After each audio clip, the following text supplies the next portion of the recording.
Hey everyone, thanks for joining. I want to introduce what myself and Tim are going to be doing on some of these videos. We're definitely going to be going into, his background, the company, industry stuff, lots of trending topics. And I invite anyone who's watching these, drop questions, drop insight, other things in, the psychedelic world you want us to cover, or just in, general investing. Would love to kind of mix it in here, get a little crazy. But this one's going to be Tim's background. So nothing too crazy. You're going to take it from, where he went to school and see where we get to with, how he kind of gets involved in the industry. But first things first, Tim, how are you? I'm great. Pleased to be here, man. Yeah, no, awesome. Well, here, like I said, usually like to kick it off with kind of where you went to school. If you want to maybe lead it, and we'll go from there. First couple jobs, things like that. Yeah, no, I pretty normal upbringing. I sort of grew up in Vancouver and the suburbs surrounding. So I don't know if you want me to go into where I went to high school, but someplace in Burnaby called Burnaby Central, Wildcats, hurrah! So that was really great. And throughout that process, I worked for my family business. We have a multitude of businesses, or building maintenance, services sector, as well as some investments, so property investment. So always raised with the intention of taking that over. So always business focused from a very early age. And so I've gone to a number of post-secondary institutions, from Simon Fraser University, Capilano University, Langara College. But I guess the pace of things was a little bit too slow for me, and that's certainly changed. I think the pace of being a publicly traded CEO is certainly the pace that I've always desired in life. So yeah, studied a variety of things, from business, philosophy, poetry, sociology, psychology. I had a pretty broad interest, and it's interesting now that I've arrived in the psychedelic sector, and that is, it encapsulates so much, right? It encapsulates sort of societal issues, as well as the psychological, deeply personal, and of course the business side too. So through my, I'm 36 years old, and I know sometimes I've got a boyish good looks, boyish good looks. But I am 36 years old, and during that, from my teens until now, worked a variety of different types of positions, from the service sector, sort of running a pretty large scale building maintenance company, to in investor relations and technology, and also taking sabbaticals and just doing sort of meaningful but hands-on work in things like carpentry and stuff. Sort of my gap years between executive positions, and yeah, and also just continuing my learning as a person, and sort of doing some interesting literature-based stuff. But yeah, no. Also, prior to this, I was in the technology sphere in blockchain.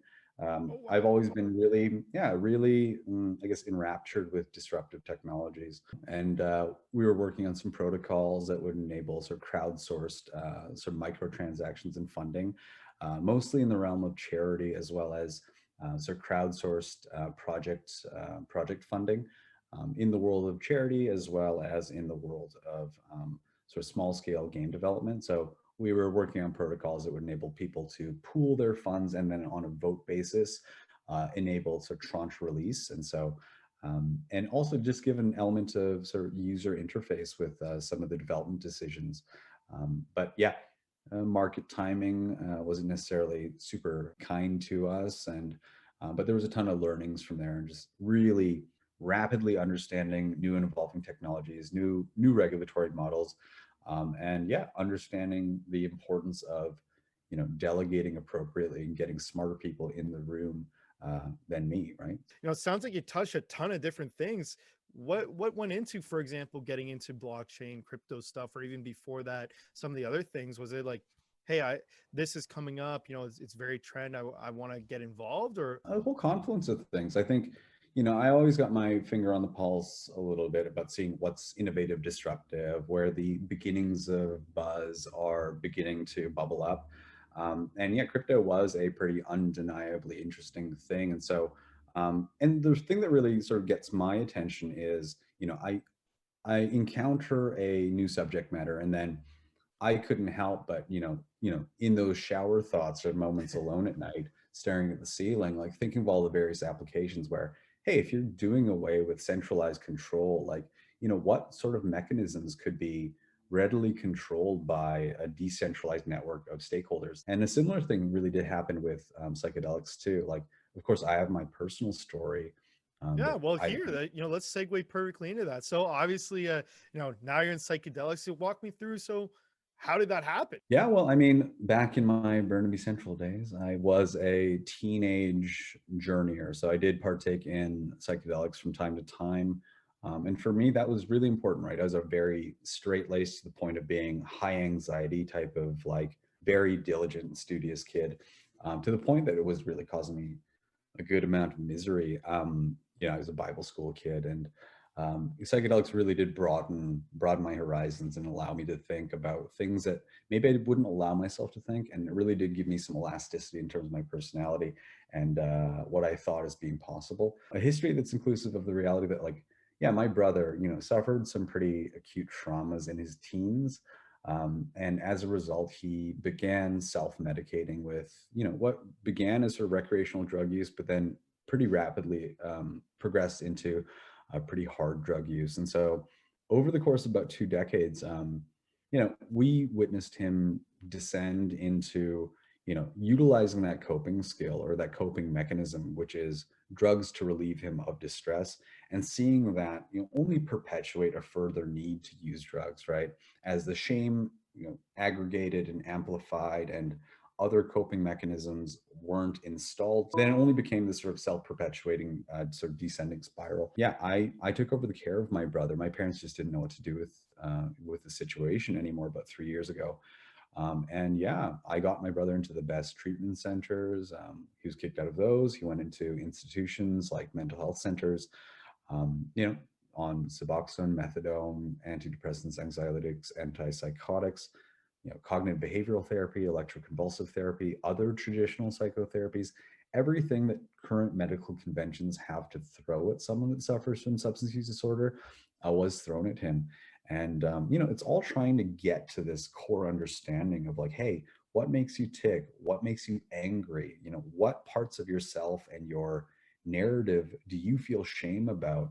But for whatever reason, the nature of his trauma was just so solid that methods really drove him further into trauma. And there was an activation where he actually began to dissociate.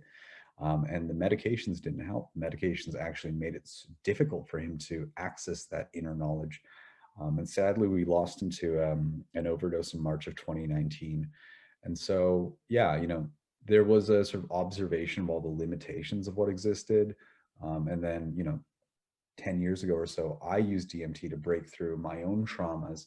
And I understood sort of implicitly that, these molecules like DMT and other psychedelics have the ability to directly access that internal stuff that is so necessary to understand. Like, 12-step recovery tries to get there, psychotherapy tries to get there. It's like, who are you on the inside, and how do your beliefs shape your behaviors? And DMT was like primarily like the instrument that I used to really crack myself open and recontextualize who I was. And so it was pairing those two things, right? My curiosity and understanding about psychedelics, as well as the assessed necessity that wasn't being met by the currently available conventions. And then, that same process that I talked about earlier, right? The curiosity begins to ask, hey, can this be applied to helping people or to these new applications? And so understanding, going back to that question or that idea of, I can't make these decisions on my own. Who are the people that I could recruit to validate assumptions and as well as delegate some decisions to? And so pretty rapidly, we went out and sought the best and brightest in the psychedelic industry, people like Matthew Johnson, Robin Carter-Harris, Dennis McKenna, Christopher Timmerman, to name a few, to really validate that and to help us in our decision to really bring a sort of a clinical trial protocol and a commercialization process to reality so that we could eventually help people like my brother that sort of go before their time. Awesome story. Hey, thanks for that. I know probably hurts down low a little bit, but appreciate you getting that out, especially to people that are watching. And I want to invite people who've made it this far. If you have questions, about the industry, about Tim, now's a great time to put it below. We're definitely going to do some Q&A stuff and mix in a lot of questions in our upcoming videos. A question as a public, CEO, and I usually love to end it with something like this. What goes on, your day to day, week to week? What are you doing as the CEO of Entheon? A ton. It's sort of like a duck on the pond, right? Like you may see us in terms of news releases and the sort of publicly disclosed information, but a ton of work goes into that, right? Where we're diligencing science plans, we're conceiving new research projects, we're always looking to onboard the best and brightest and new talent. And looking at new business opportunities and revenue opportunities. We recently acquired a genetics company and partnered with an EEG company. And, I can't give away too much about what we're working on, but, we made those partnerships and acquisitions with the express intent of, further developing them to, create some really interesting and usable revenue generating and data producing research. And so, yeah, we're always working on ways to further validate our product pipeline, to present new opportunities to, further our, value generation for our shareholders, and to increase the, duty of care. Like we have a duty of care ultimately to people that suffer from mental health and addiction issues. And so, we are developing tools to help those people process their inner realities, both from the perspective of prior to receiving any sort of psychedelic treatment and then following their psychedelic treatment. So yeah, we're always working on something. Yeah, no, awesome. I know extremely busy times, and I'm sure we'll be able to go into, you teased a few things already. So great way to kind of end it. Some things to come. And again, I invite anyone who has made it this far to let us know any of your comments below. We'll mix it in for sure. Gonna do some fun stuff, Q&As, you name it, industry focused things. But Tim, thanks so much for joining. This was a great first video. Absolutely. Thank you so much.